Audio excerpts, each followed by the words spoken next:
भारत के दिल में बसे एक छोटे से गांव का नाम था रामगढ़। यह गांव बाहर से देखने में बिल्कुल शांत, भोला और सरल दिखाई देता था। खेतों में लहलहाती फसलें, शाम को लौटते चरवाहों की बांसुरी की आवाजें और औरतों की चौपाल में गूंजती लोकगीत की तान, सब कुछ जैसे जीवन की सादगी और सुंदरता को बयान करता था। लेकिन इस शांति के पीछे एक स्याह सच छिपा था। गांव का थाना प्रभारी राजेश, नाम राजेश था, पर उसके कर्म किसी डकैत से कम नहीं। पुलिस की वर्दी पहनकर उसने पूरे गांव को डर और खौफ के साए में जीने को मजबूर कर दिया था। राजेश की सबसे बड़ी गंदी आदत यह थी कि वह गांव की औरतों को अपने वासना का शिकार बनाता। गरीब लाचार औरतें जब किसी छोटी बड़ी शिकायत लेकर थाने पहुंचती तो वह मदद करने की जगह उनसे कहता, मदद चाहिए तो पहले मेरी शर्तें माननी होंगी। कभी कभी वह औरतों को सीधे घर बुलवा लेता। जिनके पति मजदूरी के लिए बाहर शहर चले जाते, उनकी औरतें सबसे आसान शिकार बन जाती। औरतें रोती, चिल्लाती, पर उसकी वर्दी और सत्ता के सामने उनकी आवाज दबकर रह जाती। गांव की चौपालों में औरतें धीमी आवाज में एक दूसरे से अपना दर्द बांटती, लेकिन खुलकर बोलने की हिम्मत किसी में नहीं थी। डर यह था कि अगर राजेश को बुरा लग गया तो वह उनके घर वालों को किसी झूठे केस में फंसा देगा। गांव के मर्द भी राजेश से डरते थे। वह अक्सर शराब के नशे में गली गली घूमता और जिसकी बीवी या बेटी सुंदर दिखी उसे सीधे थाने बुला लेता। अगर कोई विरोध करता तो उस पर डकैतों से मिले होने का झूठा आरोप लगाकर जेल में ठूंस देता। गांव का बुजुर्ग रघुनाथ बाबा अक्सर कहते, बेटा, यह राजेश तो गांव के लिए अभिशाप है। पुलिस का काम रक्षा करना है, पर यह तो हमारी बहू बेटियों की इज्जत लूट रहा है। लेकिन उनकी बूढ़ी आवाज सुनने वाला कोई न था। रामगढ़ में एक अजीब सी चुप्पी रहती। दिन में खेतों में काम करने के बाद शाम होते ही औरतें जल्दी जल्दी घर लौट जाती। बाजार में भी मर्द कम ही टिकते। सबको पता था राजेश रात को शराब के नशे में निकलता है और उसकी नजरें किसी पर भी टिक सकती हैं। गांव की चौपाल से हंसी की जगह सन्नाटा गायब था। औरतें अपनी बच्चियों को सिखाती, बेटी, कभी अकेले मत निकलना। अगर थाने से बुलावा आए तो बीमार होने का बहाना कर देना। यह माहौल धीरे धीरे पूरे गांव को अंदर से खा रहा था। राजेश सोचता था कि वह गांव का भगवान है। उसकी मूंछें तनी रहती, छाती चौड़ी। गांव के लोग उसे देखते ही सिर झुका लेते। वह कहता, मेरी वर्दी ही मेरा कानून है, यहां वही होगा जो मैं चाहूंगा। उसके थाने में न्याय नहीं, केवल डर बिकता था। औरतों के आंसू, मर्दों की बेबसी और बच्चों की मासूमियत, सब उसके लिए खेल थे। धीरे धीरे हालात ऐसे बने कि कुछ औरतें उसकी जबरदस्ती के आगे झुक गईं। राजेश ने उन्हें मजबूर करके गलत धंधे में धकेल दिया। गांव की गरीब औरतें, जिनके पास पेट भरने को अनाज भी नहीं था, वे उसके दबाव में आकर उसका धंधा करने लगीं। गांव के लोग सब कुछ जानते थे, लेकिन राजेश की दहशत ने सबकी जुबान बंद कर रखी थी। लेकिन किस्मत को भी अत्याचार ज्यादा देर तक मंजूर नहीं होता। एक दिन गांव में खबर आई, नई जिलाधिकारी डीएम मैडम आ रही हैं। गांव के लोग उत्सुक थे। पिछली बार जो डीएम आए थे, उन्होंने राजेश के अत्याचार पर आंख मूंद ली थी, लेकिन इस बार अफवाह थी कि नई डीएम बहुत सख्त और ईमानदार हैं। उनका नाम था करीना। करीना बचपन से ही तेज तर्रार और न्यायप्रिय लड़की थी। उसने अपनी मेहनत से IAS की परीक्षा पास की थी और समाज के लिए कुछ बदलने की कसम खाई थी। जब उसे इस जिले की पोस्टिंग मिली तो उसने मन में ठाना, जहां औरतें रो रही होंगी वहां मैं उनकी ढाल बनूंगी।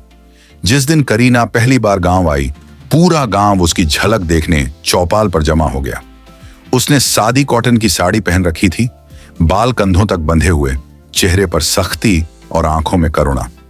उसने गांव की औरतों से बातचीत शुरू की। शुरू में कोई कुछ बोलने की हिम्मत नहीं कर रहा था, लेकिन जब करीना ने कहा, डरिए मत, मैं यहां आपकी बहन बनकर आई हूं आपका दर्द सुनने, तब धीरे धीरे कुछ औरतें रोते रोते अपने जख्म खोलने लगीं। उन्होंने इशारों में बताया कि थाना प्रभारी राजेश कैसे उनका शोषण करता है। करीना के माथे पर गुस्से की लकीरें गहरी हो गईं, लेकिन उसने अभी कुछ नहीं कहा। उसने सोचा, राजेश को उसके असली रंग में पकड़ना होगा, तभी उसके खिलाफ पुख्ता कार्रवाई हो पाएगी। दूसरी ओर जब राजेश को पता चला कि जिलाधिकारी एक महिला है, तो उसके दिमाग में और गंदी सोच पैदा हो गई। उसने थाने में बैठकर हंसते हुए अपने साथी सिपाहियों से कहा, अरे, यह भी तो औरत ही है, गांव की औरतों जैसी होगी। उसे भी झुकाना पड़ेगा। मेरी वर्दी के आगे कौन टिक सकता है? उसकी आंखों में वासना चमक उठी। उसने सोचा कि जैसे वह गांव की औरतों को धंधा करने पर मजबूर करता है, वैसे ही इस नई लड़की को भी झुकाएगा। राजेश को यह नहीं पता था कि जिस औरत को वह आम औरत समझ रहा है, वह कोई मामूली नहीं बल्कि जिले की सबसे बड़ी अफसर है। रामगढ़ की धरती पर सुबह का सूरज उगा था। किसान खेतों में हल चला रहे थे और औरतें चौका बर्तन में व्यस्त थीं। लेकिन थाने में बैठा राजेश किसी और ही सोच में डूबा था। वह अपने चमड़े की कुर्सी पर बैठा तंबाकू चबाते हुए बोला, यह नई डीएम लड़की बड़ी अकड़ में घूम रही है, गांव गांव जाकर औरतों से मिल रही है। सबको लगता है कि यह उन्हें बचा लेगी, पर मैं जानता हूं एक बार इसे मेरे कमरे में बुला लूंगा, फिर यह भी उन्हीं औरतों की तरह झुक जाएगी। उसके साथी सिपाही डरते डरते बोले, साहब वो डीएम हैं, उनसे पंगा लेना खतरनाक होगा। राजेश ठाका मारकर हंसा, अरे मूर्खों, डीएम भी तो औरत ही है। मैंने कितनी पढ़ी लिखी औरतों को झुकाया है। वर्दी और पावर के आगे सब बेबस हो जाते हैं। देखना, मैं इसे भी अपने जाल में फंसा लूंगा। दूसरी ओर करीना ने पहले ही तय कर लिया था कि उसे राजेश जैसे गंदे पुलिस वालों को सबक सिखाना है, लेकिन वह जानती थी बिना सबूत कोई कार्रवाई नहीं की जा सकती। उसने अपने निजी गार्ड और पीए को आदेश दिया, राजेश के हर कदम पर नजर रखो, लेकिन गुपचुप, उसे शक नहीं होना चाहिए। गांव की औरतों से मिली कहानियां उसने अपनी डायरी में लिख ली, पर उसे एक ठोस मौका चाहिए था जब राजेश खुलेआम अपनी करतूत करेगा। कुछ दिन बाद करीना अचानक थाने पहुंच गई। राजेश उस समय शराब पीकर अपने कमरे में आराम फरमा रहा था। अचानक किसी सिपाही ने जाकर कहा, साहब, डीएम मैडम आई हैं। राजेश हड़बड़ा गया, लेकिन तुरंत संभलते हुए मुस्कुराया। उसने अपनी कुर्सी ठीक की और बोला, अच्छा, बुलाओ उन्हें। करीना कमरे में दाखिल हुई। उसकी चाल में आत्मविश्वास था और आंखों में सख्ती।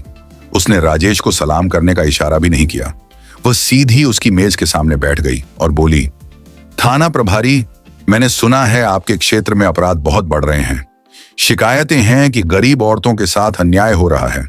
राजेश ने नजरें नीची करके बनावटी मासूमियत से कहा, नहीं नहीं मैडम, ये सब अफवाहें हैं। यहां सब लोग खुश हैं। गांव के लोग तो मुझे भगवान मानते हैं। करीना ने हल्की मुस्कान दी, पर उसके मन में गुस्सा खौल रहा था। उसने मन ही मन ठान लिया, तेरी पोल मैं खुद खोलूंगी। जब करीना चली गई तो राजेश ने अपने साथियों से कहा, देखा कैसे आई थी अकड़ में, लेकिन उसकी चाल, उसकी बातें सब बता रही थीं कि यह भी औरत है, इसको भी मैं झुकाऊंगा। उसके दिमाग में गंदे ख्याल और योजना बनने लगी। उसने तय किया कि करीना को किसी बहाने थाने बुलाकर अकेला करेगा। 2 दिन बाद राजेश ने संदेश भेजा, मैडम, एक बहुत ही अहम केस है, आपसे व्यक्तिगत रूप से चर्चा करनी है। अगर आप समय दें तो अच्छा होगा। करीना को तुरंत समझ आ गया कि राजेश उसे फंसाने की कोशिश कर रहा है। उसने जवाब दिया, ठीक है, शाम को आ जाऊंगी। शाम को जब करीना थाने पहुंची तो उसने नोट किया कि राजेश ने सब सिपाहियों को बाहर भेज दिया है। कमरे में शराब की गंध थी और मेज पर कुछ खाने पीने का सामान रखा था। राजेश मुस्कुराकर बोला, मैडम, आप थक गई होंगी, बैठिए, कुछ खा पी लीजिए। करीना ने उसकी आंखों में लालच की चमक देख ली। वह शांत स्वर में बोली, पहले बताइए, वो अहम केस क्या है? राजेश कुर्सी से उठकर उसके पास आया और धीमे स्वर में बोला, मैडम, केस तो बहुत हैं, लेकिन पहले आप और मैं अकेले बैठकर एक दूसरे को समझ लें। उसकी नजरें गंदी थीं और उसका हाथ करीना की ओर बढ़ने ही वाला था कि अचानक करीना गरज उठी, थाना प्रभारी, संभल कर बोलो, तुम किससे बात कर रहे हो? यह भूल मत जाना। राजेश हक्का बक्का रह गया। करीना ने तुरंत अपने गार्ड्स को अंदर बुला लिया। राजेश के चेहरे का रंग उड़ गया। उसने हकलाते हुए कहा, नहीं मैडम, आप गलत समझ रही हैं, मैं तो बस। करीना ने उसे बीच में ही रोक दिया, बस करो, तुम्हारा असली चेहरा अब सबके सामने आएगा। गांव की औरतें तुम्हारे जुल्म से रो रही हैं और आज तुमने खुद अपनी गंदी नीयत दिखा दी। राजेश गिड़गिड़ाने लगा, मैडम, मैं हाथ जोड़ता हूं, गलती हो गई, मुझे माफ कर दीजिए। लेकिन करीना के चेहरे पर लोहे की कठोरता थी। वह बोली, अब माफी का समय निकल चुका है। तुम्हारी वर्दी उतरेगी और जेल की सलाखें तुम्हारा घर होंगी। अगले ही दिन गांव भर में खबर फैल गई कि नई डीएम मैडम ने थाना प्रभारी की करतूत पकड़ ली है। गांव की औरतें पहली बार राहत की सांस ले रही थीं। वे एक दूसरे से कहती, लगता है अब सचमुच भगवान ने हमारी सुन ली है। बुजुर्ग रघुनाथ बाबा चौपाल पर बोले, बेटियों, यह डीएम लड़की कोई आम नहीं, ये सचमुच हमारी ढाल बनकर आई है। दोस्तों, ये तो बस शुरुआत थी। असली कहानी अब शुरू होगी, जब सच का सामना होगा झूठ से और डर के सामने खड़ी होगी हिम्मत। जो आपने अभी देखा वो तो सिर्फ एक झलक थी। भाग 2 में खुलेंगे वो राज जिन्हें सुनकर सबके दिल दहल जाएंगे। अब फैसला वक्त करेगा, कौन था सही और कौन था गुनहगार। तो इंतजार कीजिए भाग 2 का, जहां सच्चाई सबके सामने आएगी। चैनल को सब्सक्राइब करें ताकि जब वो वीडियो आए सबसे पहले आप देखें, क्योंकि कहानी अब करवट लेने वाली है।